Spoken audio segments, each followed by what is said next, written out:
no. E l'hai fatta la serie televisiva nipponica. Sì, ma più di una perché lì funziona. Loro chiamano musicisti a secondo di quello che pensano possa servirgli. Non è che sempre c'è uno che fa tutto.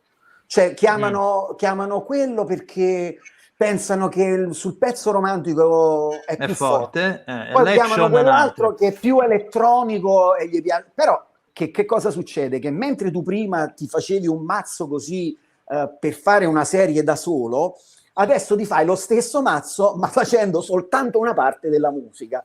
Mi dici invece, Anton Giulio, citamene uno, un lavoro dove tu hai potuto veramente esprimere quello che volevi musicalmente senza tanti steccati.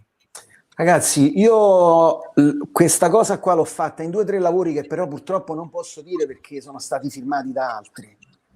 No. Questa cosa io me la segno a vita.